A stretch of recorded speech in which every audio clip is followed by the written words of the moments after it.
no Evangelho de Mateus, no capítulo de número 6, verso 19 em diante.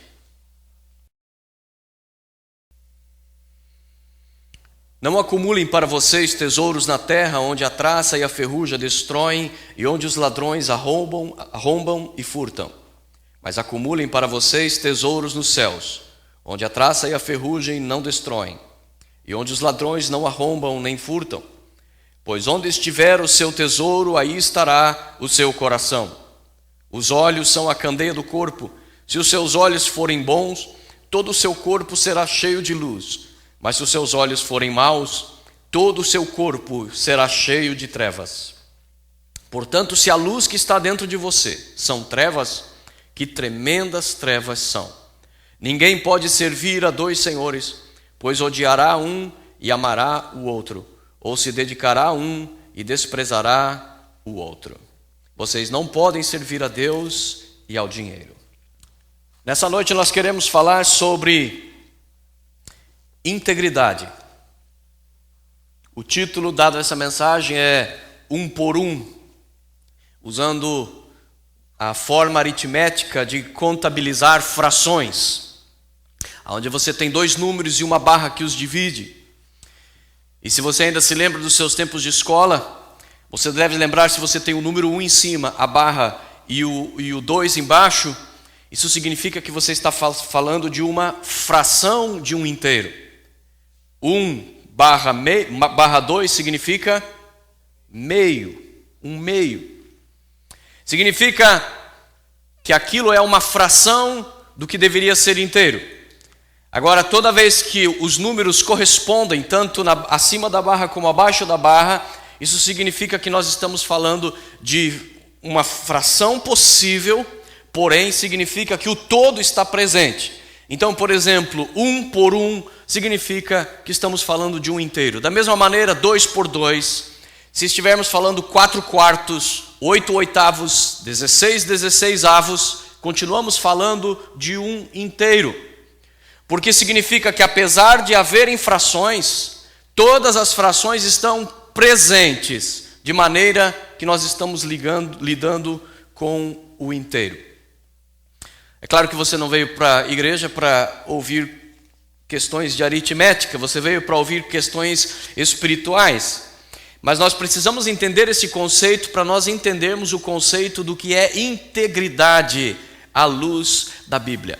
Você já parou para perceber que a palavra integridade em qualquer idioma, ele é uma palavra que nós também usamos para outros conceitos normalmente, por exemplo, pão integral, trigo integral. A mesma palavra em inglês, ela é whole, W-H-O-L-E, e a mesma palavra que significa aquilo que é inteiro. Porque integral significa que você está lidando com aquilo que é total, sem subtrair nada, sem dividir ou acrescentar qualquer coisa. Por isso, quando nós falamos de trigo integral ou arroz integral, nós estamos falando de como ele está naturalmente, ou seja, como ele está na sua totalidade. Nada foi adicionado ou nada foi tirado dele. Ele está íntegro, em outras palavras. Ainda que possam haver divisões, estas divisões não são para fim de dividir, mas são para fim de esclarecer e para fim de funcionamento. Assim também é o ser humano. O ser humano, na verdade, possui várias divisões. Nós possuímos várias áreas da nossa vida, das quais, em termos gerais, nós podemos dividir em 3 áreas. Mas nós temos aquilo que nós costumamos chamar de vida espiritual, de vida secular. No meio dos jovens eu escutava muito falar sobre a tal da vida sentimental. Pastor, ore pela minha vida sentimental. Eu falei, que raio é isso de vida sentimental? É porque eu estou apaixonada. As moças geralmente criam um cubículo, né? Uma separação especial só para essa área, que elas têm que nutrir e cuidar e até pedir oração específica por isso. Não há problema em você ter áreas diversificadas da sua vida, em você saber dividir bem as áreas da sua vida. Na verdade, essas divisões são importantes, como por exemplo, eu não posso gastar todo o meu tempo nas questões que envolvem a igreja e ao mesmo tempo negligenciar a minha família. Eu estou faltando com a minha família nesse sentido. Então você poder dividir a sua vida de maneira bem ordenada, desde que todas as partes estejam presentes, você não está lidando com fração, você está lidando com o inteiro. Quando nós falamos de integridade, nós precisamos entender, para entender o conceito de integridade na Bíblia, de que Deus, existe duas forças no mundo, existem duas forças no universo. Existe Deus unindo e o diabo dividindo. E é o conceito dessa questão da união ou da divisão que forma o conceito, a base para entendermos integridade, integrity, para entendermos o conceito do que é o ser humano ser íntegro à luz da Bíblia. A Bíblia nos mostra que Deus trabalha exatamente para unir todas as coisas. Em Efésios capítulo 1, versículo 10, por exemplo, a Bíblia nos diz que Deus está trabalhando para fazer convergir todas as coisas em Cristo. Jesus, quando ia para a cruz, momentos antes, dias antes, ele falou com seus discípulos e ele disse: assim como quando Israel levantou a serpente de bronze no deserto e atraiu todos a eles, assim também quando o Filho do Homem for levantado sobre a cruz, eu atrairei todos a mim. Observe que a ideia de Deus com a vinda de Jesus sobre a face da terra é fazer com que Jesus comece a funcionar como um imã ou como um centro de atração, onde todas as coisas devem convergir nele e para ele. Lucas capítulo 11, 23, por exemplo, nos fala que não há espaço para neutralidade nesta questão. Jesus disse em Lucas 11, 23, que se alguém não estiver somando com ele, está na verdade dividindo contra ele. Portanto, a neutralidade não é aceita por Deus. Você tem que estar convergindo e ajudando a convergir todas as coisas para Deus em Cristo, ou você na verdade está no outro campo aonde está dividindo. É claro que no final a Bíblia diz claramente que Deus vencerá e o universo finalmente será uma gloriosa unidade, pois os divisores terão sido eliminados. No final, tudo aquilo que causava divisão, tudo aquilo que causava a não integridade de alguma coisa será removida. E então o universo experimentará sua integridade finalmente. Mas Satanás, por outro lado, trabalha contra Deus. Tudo que se imagina que seja de Deus, sempre tentando dividir, sempre tentando tirar a integridade. Mas o que é realmente integridade? A palavra que nós temos em português, ela vem do latim integritas, que significa literalmente inteireza. Portanto, quando nós falamos de uma pessoa íntegra, nós estamos falando de uma pessoa que é inteira. E nós já vamos entender um pouco mais adiante esse conceito. Integridade é como se fosse a saúde do caráter. Se o meu corpo precisa de ter saúde para que ele esteja bem, da mesma forma o seu caráter precisa de integridade para que ele esteja bem. Um caráter que não é íntegro significa que é um caráter doente, é um caráter que está enfermo e, portanto, precisa de tratamento. Integridade significa que a pessoa que é íntegra não é uma pessoa dividida. Com isso, nós queremos dizer que ela não é uma pessoa que tem duplicidade. Ela é inteira, ela é o que é o tempo todo. Isto é integridade. Uma coisa é você ter uma determinada fama. Uma coisa é você ser conhecido de determinada maneira. Outra coisa é a integridade. A integridade é o que você é, mesmo quando não há ninguém vendo. Por isso a integridade está ligada diretamente ao caráter. Ela é a própria saúde do caráter. Quem é íntegro não tem duplicidade. Quem é íntegro, a pessoa que é íntegra, não é fingida. Ela não sofre de hipocrisia. A palavra hipocrisia foi usada por Jesus no Novo Testamento, e Jesus usou esta palavra do grego, hipócrites. Mas o interessante é que quando você vai para o tempo de Jesus na Grécia, você descobre que a palavra hipócrites supostamente não tem nada a ver com uma pessoa fingida.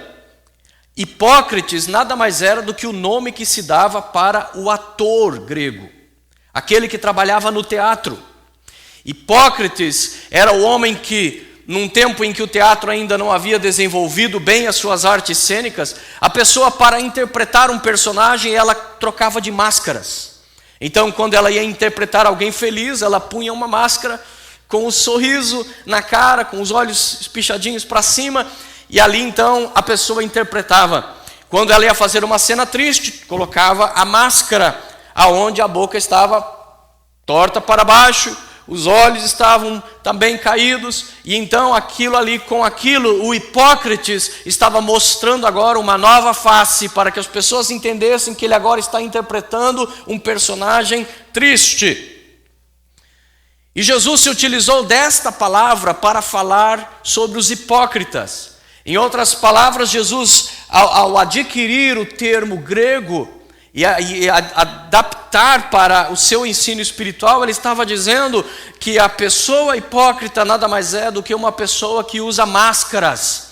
Ou seja, ela não é uma pessoa íntegra, porque ela nunca está mostrando o que ela realmente é. Você nunca pode confiar, você nunca pode saber o que está por trás do sorriso ou do choro. Você nunca sabe realmente qual é a verdadeira intenção do coração. A pessoa íntegra, ela é uma pessoa como o livro aberto, de que tem nada a esconder. Uma pessoa íntegra é a que não está perdendo partes de si, mas está mantendo-se completamente. O interessante é que a palavra oposta à integridade é a desintegridade ou a desintegração. E interessante que todos nós entendemos o que é desintegração. Significa que alguma coisa que está se desintegrando está se desaparecendo, está roto, está apodrecendo, está rasgando. Portanto, ao entender o antônimo, nós conseguimos compreender bem melhor o verdadeiro sentido de integridade. O oposto à integridade significa a pessoa que está começando a perder pedaços do seu caráter. Ela está começando a perder pedaços da sua personalidade. Ela está comprometendo sua própria alma, sua própria vida. É como se estivesse ocorrendo uma erosão do seu caráter. O interessante é que no inglês esta questão da integridade fica ainda mais visível com a questão de ser inteiro. Porque no inglês, quando você fala de algo que está inteiro, você usa a palavra whole, W-H-O-L-E, whole. Quando você fala de algo que é santo, você usa a palavra holy, que é H-O-L-Y. Mas o interessante é que você sabia que no inglês a palavra holy, ela veio de whole? Ou seja, a própria palavra santo, ela vem da palavra inteiro. Assim, no próprio idioma inglês, ser santo significa ser íntegro. Não há santidade possível se não houver integridade. O mais interessante é que a própria palavra health, que é saúde, também vem da mesma palavra de onde é tirada a palavra santo e da onde é tirada a palavra inteiro ou inteireza. Assim, uma análise destas palavras mostram que uma pessoa íntegra é uma pessoa sã, é uma pessoa saudável, é uma pessoa que tem inteireza de caráter, é uma pessoa completa em sua personalidade. Ser íntegro significa envolver toda a pessoa interior, e aqui sim vem as 3 divisões principais que são divididos tanto pela teologia como pela psicologia. Todo ser humano talvez não possua tantos pedaços como esta imagem que compõe esse puzzle deste homem. E dentro disso que nós estamos falando, este homem aí é um homem íntegro? Por que não? Porque ele está se desintegrando. A divisão nesse caso está comprometida, porque um pedaço já se foi. E é algo assim que acontece com o nosso caráter. A divisão principal em que o homem se encontra, que o homem possui, são o coração, a mente e a vontade. O coração, a mente e a vontade, usando os termos, é claro, bíblicos principalmente. A psicologia vai usar alguns termos diferentes para isso. Mas é interessante que coração, mente e vontade não necessariamente correspondem muitas vezes à mesma coisa. Hoje em dia nós sabemos que muitos dos nossos sentimentos que eram atribuídos ao coração estão, na verdade, no cérebro. Na verdade, o cérebro é o comando de todo sentimento, de toda sensação, de todo pensamento e de toda vontade. Mas a Bíblia sempre usou a palavra coração do mesmo modo que o homem moderno continua usando esta palavra no dia de hoje. E usando um exemplo interessante de integridade, eu posso usar esse meu copo hoje. Ele não está íntegro, porque está vazando água, ele está perdendo água. Ou seja, é como uma pessoa que está perdendo seu caráter. Então deixa eu tomar antes que acabe. Algo está fazendo com que pedaços de você, do seu conteúdo saia, quando você está perdendo a sua integridade. Coração, mente e vontade nem sempre correspondem às mesmas coisas, porque às vezes a mente e o coração sabem de uma verdade, mas a vontade é outra. Não é verdade isso? Às vezes a mente sabe muito bem. Vamos usar o exemplo de novo do problema sentimental das ladies, né? Mas é claro que não é só as ladies que sofrem desse problema, porque muitas vezes a pessoa, quando ela está se envolvendo num relacionamento, a mente dela sabe muito bem que aquela não é a pessoa correta. As evidências estão despontando, a pessoa está sabendo, a pessoa tem noção, a pessoa não é tola, a mente sabe. O coração, ao mesmo tempo, está mostrando que alguma coisa está errada nesse relacionamento. No fundo, a própria pessoa sabe, ela mesmo sabe quando ela está teimando contra Deus. Mas a vontade nem sempre corresponde ao coração e à mente. Corresponde? Não. Às vezes a vontade é maior. Coloque isso em várias outras áreas da vida e você vai ver que é a mesma coisa. Coloque uma pessoa envolvida com drogas. A mente sabe muito bem que aquilo ali não faz o mesmo efeito de uma cenoura para o corpo. Ela sabe muito bem que ali não há nenhum nutriente. Ela sabe muito bem que aquela droga é puro veneno para o seu corpo. A mente sabe. O coração também sabe. Na hora que a pessoa está se drogando, ou está tomando mais um trago, ou está dando mais uma baforada do seu cigarro, no fundo ele sabe. Ele lembra do seu filho que já pediu para parar de fumar. Ele lembra da sua mãe que pediu para o filho largar aquelas drogas que iriam destruí-lo. No fundo, o seu coração sabe que o que ele está fazendo é errado. Sua mente entende perfeitamente, mas a sua vontade, aí é outra história. A vontade dele está totalmente possuída para fazer aquilo que não se deve. Em outras palavras, quando não há harmonia entre estas três coisas na vida humana, então significa que a integridade está comprometida. Quando coração, mente e vontade não estão trabalhando uniformemente numa mesma direção, então nós sabemos que o processo de desintegração começou. Nós sabemos que o caráter já começou a ficar enfermo. aquela pessoa está perdendo sua integridade. No ministério, como é que nós podemos ver integridade? Nós vemos a perda da integridade quando, por exemplo, nós substituímos frutos espirituais por obtenção de resultados. É quando o pastor, o líder do departamento, um obreiro, um pregador, ele está muito mais preocupado em obter resultados com o seu ministério do que realmente estar produzindo frutos espirituais.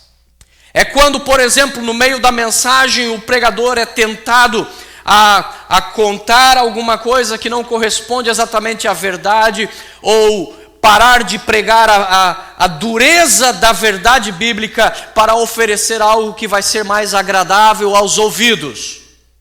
Toda vez que um obreiro, um pregador, um pastor, seja quem for, ele começa a pensar muito mais na obtenção dos resultados do que nos frutos espirituais, ele está, na verdade, perdendo sua integridade ministerial. Também ocorre quando nós separamos o ministério da adoração. Isso é um fato que pode acontecer com todos os crentes, não somente pastores, não somente obreiros. Nós podemos estar tão habituados ao fato de ministrar alguma coisa que nós acabamos nos esquecendo da verdadeira adoração. Isaías, no capítulo 1, Deus denuncia Israel, aonde ele diz que preferia que ninguém comparecesse ao templo. Ele diz: quem foi que pediu? Eu não pedi para você vir para o culto, Deus está dizendo ali. Ele está dizendo: por que o porteiro não fecha a porta? Eu preferia que as portas do templo estivessem trancadas do que ver um monte de gente que está vindo para a igreja sem integridade. Eles estão vindo para a igreja, mas na verdade eles estão muito mais preocupados com o ministério do que com a adoração. Eles estão muito mais preocupados em cumprir rituais. Eles estão muito mais preocupados com sua aparência. Eles estão muito mais preocupados com o linguajar que vai transparecer que eles estão crentes o suficiente do que com a verdadeira adoração. E de tempos em tempos nós temos que lembrar da palavra daquela música que diz que nós temos que voltar à essência da adoração, porque achamos que Deus não está vendo. E nós podemos enganar qualquer um, nós só não podemos enganar a Deus. Muitas vezes a pessoa que sofre com controle de peso, ela tem um hábito de comer escondido. E certa vez eu conversei com alguém sobre isso, e eu disse: você pode me enganar, você pode enganar quem quer que seja, você pode enganar até todos, você só não vai conseguir enganar duas coisas. Alguém sabe o que é? Você não vai conseguir enganar a balança, e você não vai conseguir enganar as banhas que vão aparecer no seu corpo. Não adianta. E espiritualmente, ministerialmente, na nossa vida cristã, muitas vezes a gente age desta forma. Nós comemos escondido para que os outros não vejam das coisas que não deveríamos estar comendo. Mas depois a gente limpa bem a boca, né? Nos ajeitamos todos, pegamos a Bíblia e a gente vem para a igreja. E está enganando todo mundo. Todo mundo olha e pensa: esse está numa boa dieta espiritual. Olha a cara dele, que cara que resplandece a luz. A luz que você está vendo é o suor do rosto, que sabe que está mentindo, então o suor está resplandecendo. Mas na verdade não há inteireza no seu coração, não há integridade na sua vida. Há mais valor ao ministério do que a verdadeira adoração. Só que o que Jesus disse? Qual é o recado que Jesus mandou para todos nós? O que foi que ele falou para a mulher samaritana que Deus está procurando? Deus não está procurando ministros. Deus não está procurando crentes que pareçam crentes. Deus não está procurando evangélicos. Deus não está procurando chavões bíblicos, voz bonita, oratória. Deus está procurando adoradores que adorem em espírito e em verdade. Nós separamos o testemunho do caráter. Achamos que podemos conviver com uma ideia de um cristianismo de aparência, enquanto que o caráter está totalmente contaminado. No dia a dia, o irmão João, não sei se tem algum aqui presente, é uma bênção na igreja. Na igreja, o irmão João fala em línguas tão estranhas que nem Deus entende. Na igreja, o irmão João é fiel dizimista. Mas no dia a dia, o irmão João é conhecido como o trambiqueiro, como o mentiroso. Porque separamos o testemunho do caráter. Nós também muitas vezes separamos os princípios da doutrina. E achamos que por cumprir a doutrina, os princípios podem ser quebrados. Por isso essas pessoas são capazes de disparar versículos bíblicos com uma facilidade impressionante. Elas sabem capítulo, livro, versículo, se é a parte A ou B. Muitas vezes é capaz de mencionar o que a palavra significa em grego, e hebraico e aramaico.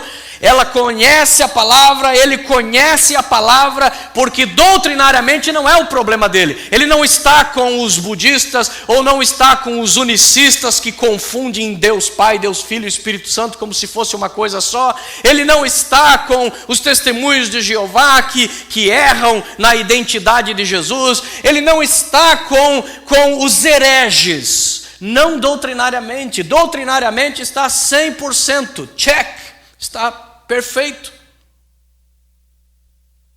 Mas princípio é outra história. Watchmani, o grande líder da igreja chinesa, ele disse o seguinte, que é perfeitamente possível alguém estar na doutrina com Cristo e com Satanás nos princípios. É perfeitamente possível que alguém defenda cada ponto teológico das Escrituras com garra, com fervor, e ainda assim os princípios da sua vida sejam princípios totalmente diabólicos. Quer ver um exemplo disso mostrado na própria Escritura? O livro de Provérbios nos mostra um verso muito interessante. Ele fala sobre a mulher adúltera, e ao falar sobre a mulher adúltera, ele diz que esta mulher, em um determinado momento, ela já se perfumou, ela já se arrumou toda, porque diz que mulher é que nem índio, quando se pinta, está indo para a guerra, né? E aquela mulher se pintou, estava pronta para a guerra, estava pronta para a batalha, toda cheirosa, e então Provérbios diz que ela chega para um rapaz que está passando na rua, e ela diz assim, olha, meu querido, eu já fiz os meus sacrifícios, eu já trouxe as minhas ofertas ao Senhor, que tal agora nós irmos lá em casa? O interessante é que Provérbios está mostrando ali claramente como é possível uma pessoa se preocupar em cumprir doutrina, em cumprir rituais, ao mesmo tempo que está planejando o mal, ao mesmo tempo que está totalmente comprometido, de braços dados com o mal. É perfeitamente possível acontecer isso se a pessoa já não tem integridade. Porque é importante entender que a cada pedaço daquilo que deveria estar em nós, que foi tirado, foi substituído por alguma coisa a mais. Quando nós estamos inteiros ou íntegros, significa que nós temos um coração honesto. Nesta palavra de Jesus aqui, Jesus ele está mencionando exatamente este conflito que pode haver dentro do ser humano, sobre a questão dos olhos, sobre a questão como nós vemos as coisas, sobre a questão de como nós vemos a vida, sobre a questão de nós estarmos divididos, seja com o que for. Aqui no caso Jesus está falando sobre Deus e o dinheiro, mas pode ser qualquer outra coisa, pode ser Deus e o poder, pode ser Deus e a fama, pode ser Deus e o sexo, pode ser Deus e qualquer outra coisa. Jesus está falando sobre a questão da falta de integridade, do coração que se dividiu, do coração que está se desintegrando, está perdendo pedaços, ele já não está todo voltado para o mesmo propósito. Coração na Bíblia é a sede das emoções. E antes que alguém se antecipe dizer que isto é uma linguagem antiquada, que é uma linguagem não científica, é exatamente a mesma linguagem que nós usamos hoje no mundo científico, na era da informática. Até hoje um namorado, quando olha para a namorada, ele diz: eu te amo de todo o meu coração. Ele não vai dizer: eu te amo de todo o meu cérebro. Embora os dois possam estar na mesma faculdade de medicina e sabem perfeitamente que o sentimento está sendo produzido ali no cérebro. E por isso a Bíblia trata exatamente da mesma forma o coração como sendo a sede das emoções. Por isso uma pessoa íntegra, ele não vai tentar amar a Deus e amar o mundo, ele não vai estar dividido nessa questão da emoção. Ele vai lembrar o que diz 1 João 2,15, que diz: não ameis o mundo e nem o que no mundo há, porque aquele que amar o mundo, o amor do Pai não está nele. A pessoa de coração honesto não vai dividir o seu coração, ele vai amar a Deus com toda a sua força, com toda a honestidade. As suas emoções são honestas. Uma pessoa de coração íntegro, as emoções dele serão honestas. Isso significa que não há lado para dissimulação, fingimento, hipocrisia, coisa e tal. Ele não é hipócrites, que troca de máscaras. Ele é o que é. Se ele está chateado, ele vai dizer que está chateado. Se ele está irado, ele vai dizer que ele está irado.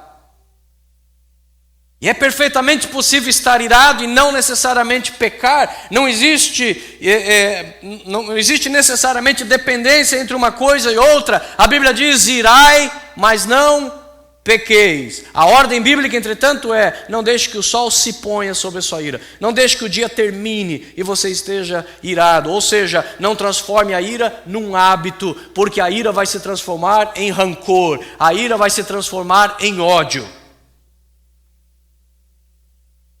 Mas eu não consigo ver um Jesus não irado. Quando ele entra no templo e ele começa a derrubar as mesas dos cambistas. Eu não consigo encontrar ali um Jesus todo polite, todo educado, dizendo: com licença, posso virar a sua mesa? E virando a sua mesa. Eu não consigo ver um Jesus calmo, usando um chicote para expulsar os cambistas ali. Jesus está virado naquele momento. A ira é uma emoção genuína. A ira, quando ela é controlada pelo Espírito Santo de Deus, ela entra em função quando há indignação, exatamente como Deus tem a sua ira. Mas a pessoa desonesta, de coração desonesto, você nunca sabe realmente o que está no seu coração, porque há uma verdadeira atitude de dissimulação. Quando está bravo, mostra que está feliz. Quando está feliz, mostra que está indignado e coisas desse tipo. Não há fingimento. Não há beijinhos e abraços, quando na verdade a vontade é dar uma facada. A emoção é honesta. Esta é uma pessoa íntegra. A segunda parte da divisão do ser humano é a mente. E quando a mente é íntegra, quando a mente é honesta, a mente é a sede da razão. Se o coração é a sede da emoção, a mente na Bíblia é a sede da razão. E por isso a Bíblia fala para nós adorarmos a Deus com integralidade. Por isso a Bíblia diz: amarás o Senhor teu Deus com todo o teu coração, com toda a tua mente, ou seja, com toda a sede das tuas emoções, com toda a sede das tuas razões. Você vai amar a Deus no total. Não adianta amar a Deus emocionalmente ou amar a Deus apenas intelectualmente. É preciso amar a Deus como um todo. É preciso que a sede da razão ela esteja ajustada. Isso significa que a pessoa honesta, ela vai ter um ponto de vista honesto. É a palavra que Jesus fala ali sobre o olho. Ele diz: os olhos são a candeia do corpo. Se os teus olhos forem bons, todo o seu corpo será cheio de luz. Jesus não está falando desses olhos. O que ele está falando é justamente de como a mente processa, de como a mente vê as coisas, qual é o ponto de vista que aquela pessoa tem sobre determinada atitude, sobre determinada situação, sobre determinada coisa a ser resolvida. Jesus está dizendo que o ponto de vista honesto, ou seja, bons olhos, vão nos levar à vida, vão nos levar à direção certa. Porque o ponto de vista, ele determina o resultado. Se você vê uma situação com um ponto de vista equivocado, você vai, a partir de agora, lutar para defender este ponto de vista, e este ponto de vista está comprometido por ele ser um ponto de vista equivocado. Ou seja, a partir daí, todas as tuas atitudes, provavelmente grande parte das tuas palavras, das suas emoções, estão comprometidas simplesmente porque o ponto de vista está errado. Isto é tão sério que Tiago, capítulo 1, versículo 8, fala sobre a pessoa que tem duplicidade, ânimo dobre. Isso significa que uma hora quer uma coisa, outra hora quer outra. Não é uma pessoa que tem uma integridade aqui na sua mente. Ele não está decidido sobre o que ele quer. Em inglês há uma expressão para isso. Quando você encontra uma pessoa confusa que não sabe o que quer, você diz make up your mind. Se fosse traduzir literalmente, significa construa a sua mente, faça de uma vez a sua mente se decidir sobre o que você quer.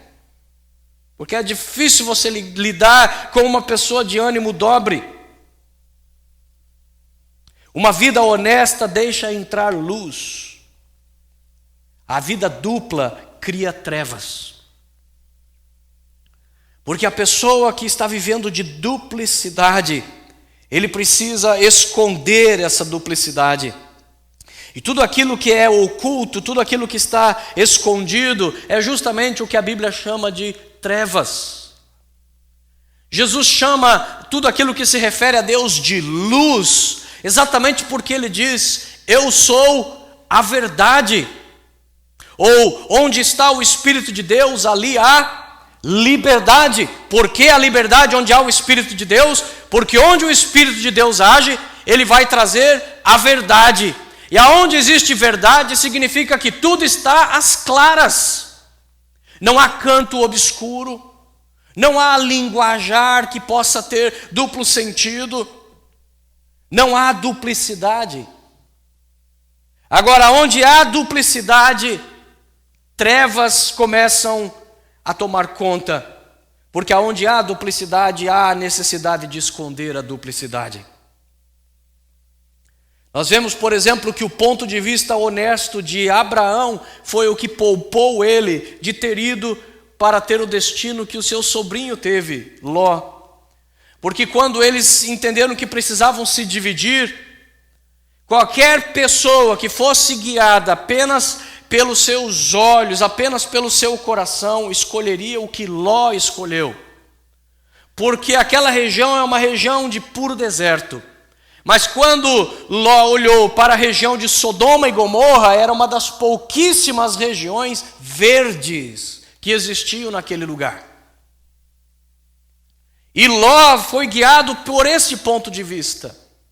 Porque Ló não tinha nenhuma promessa de Deus, ele não tinha nenhum parâmetro espiritual, Ló não possuía integridade, ele seguiu a Abraão enquanto lhe foi conveniente. No momento em que eles estão tendo problemas, ele rapidamente se apressa a escolher o melhor lugar para viver. Ele rapidamente escolhe aquilo que lhe é mais conveniente. Já Abraão não. Abraão nos diz a palavra de Deus em Hebreus capítulo 11, versículo 13 a 16, que Abraão, ele preferiu ir para o deserto, ele preferiu habitar em tendas, Porque a Bíblia diz que ele tinha em mente, ele tinha diante dos seus olhos muito claro a cidade que Deus havia preparado para ele, a cidade eterna. E exatamente por perseguir este ideal, ele não perde o foco, automaticamente ele não tem mente dobre, ele está íntegro na sua visão. Eu sei a quem eu temo, eu sei a quem eu sirvo, eu sei quem é o meu Deus, eu conheço a verdade e por isso ele não vai comprometer, ele não vai titubear, ele não vai balançar de um lado para o outro. Esta foi justamente a palavra de condenação de Elias quando ele desafia os 400 profetas de Baal. Quando ele desafia a nação inteira de Israel naquele tempo, que de tanto viver em duplicidade chegou a um ponto em que o Deus de Israel era quase agora um Deus esquecido. O Deus que os libertou do Egito era agora quase uma minoria que o seguiam. Tanto que Elias chegou a achar que ele era o último, o único que ainda adorava esse Deus em Israel. Deus é que teve que dizer para ele: não, fica tranquilo, que ainda 7.000 joelhos não se dobraram. Ainda existem 7.000 que me adoram. Mas quando Elias se levanta para fazer aquele grande desafio, a palavra dele foi exatamente essa: até quando vocês vão cochear entre dois pensamentos? Cochear, a figura que ele usa é exatamente a figura de um coxo que está mancando, não sabe o que quer, não tem um caminho estreito, não tem um caminho decidido. Até quando vocês vão estar entre dois pensamentos? Quando é que você vai decidir seguir a palavra de Deus, obedecer ao Senhor? É o que Elias, na verdade, estava dizendo para aquele povo. Nós precisamos também de ter uma vontade honesta. A vontade é a sede da decisão. Porque nós temos a sede das emoções. Nós temos a sede do nosso intelecto, da razão. Mas como eu já disse antes, aquilo que o coração sente, aquilo que a mente sabe que é certo, nem sempre é aquilo que nós decidimos. Por isso Jesus também fala nesse texto aqui sobre a importância da decisão. Decida. Ou seja, use a tua vontade para aquilo que é correto. E é neste ponto que Jesus disse: você não pode servir a dois senhores. A tua vontade tem que ser de um ou de outro. Não há como você ficar vivendo nesta duplicidade. Os passos da desintegração são os seguintes. Vamos abrir a palavra em 1 João, capítulo 1, 5 e 6 e vamos acompanhar isto aqui. 1 João, capítulo 1.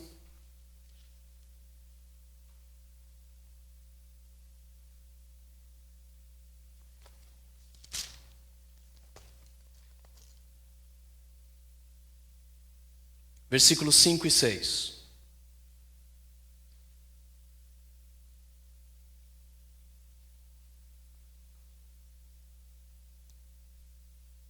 Vamos ver os passos da desintegração. Esta é a mensagem que dele ouvimos e transmitimos a vocês. Deus é luz e nele não há treva alguma. Se afirmarmos que temos comunhão com ele, mas andarmos nas trevas, mentimos e não praticamos a verdade. O primeiro passo da desintegração é a hipocrisia. É a mentira para os outros sobre ser ou estar. Estou bem quando na verdade não estou, sou aquilo que na verdade não sou. É a imagem que nós procuramos passar para os outros, é a hipocrisia. Jesus está dizendo que em Deus não há treva nenhuma. Se você afirma que você é crente, se você afirma que você é cristão, então na sua vida não pode haver trevas. Se há trevas, ou seja, se há coisas que Deus não aprova, então há algo errado com você, você provavelmente é um hipócrita. O segundo passo da desintegração é a duplicidade. No versículo 8 nós vemos isto. Se afirmarmos que estamos sem pecado, enganamos a nós mesmos e a verdade não está em nós. Por causa da nossa hipocrisia, nós agora começamos a viver uma vida de duplicidade. Nós começamos agora a enganar a nós mesmos, ou seja, a mentira passa a ser agora um modo de vida e não conseguimos mais ver nada de errado naquilo. Nós estamos enganando a nós mesmos. Em 1 João 1,10, nós vemos o terceiro passo da desintegração. Se afirmarmos que não temos cometido pecado, fazemos de Deus um mentiroso e a sua palavra não está em nós. O terceiro passo da desintegração é a apostasia. É a decadência moral do nosso interior que transformou luz em trevas. Primeiro eu comecei com hipocrisia. Na verdade eu estou indo contra Deus, contra os princípios cristãos, apesar de muitas vezes estar doutrinariamente com Cristo. E então para isso eu uso uma máscara, para não mostrar para os outros o que verdadeiramente está passando comigo. Só que esta vida de hipocrisia, ela vai passar a me gerar uma duplicidade. Porque no momento em que eu estou com o coração dividido, mas eu não quero mostrar esse coração dividido, significa que constantemente eu vou ter que pôr a máscara da hipocrisia. E aí começou a gerar a vida dupla. Aquilo agora é uma vida de mentira, é uma vida de hipocrisia, o que é a duplicidade. E quando chega neste ponto, significa que agora nós começamos a entrar numa confusão tão grande, onde a própria mentira passa a ser considerada verdade por nós mesmos, a ponto da pessoa poder afirmar que não cometeu pecado. E ao fazer isso, ela cai no terceiro ponto, que é a apostasia. Por quê? Porque se ela está dizendo que ela não cometeu pecado, mas ela diz que ela serve ao Deus da Bíblia, mas o Deus da Bíblia está dizendo que ela cometeu, então ela está chamando Deus de mentiroso. Isto é apostasia. Apostasia é quando você começa a aceitar para a sua vida ensinos que são contrários ao que Deus ensina.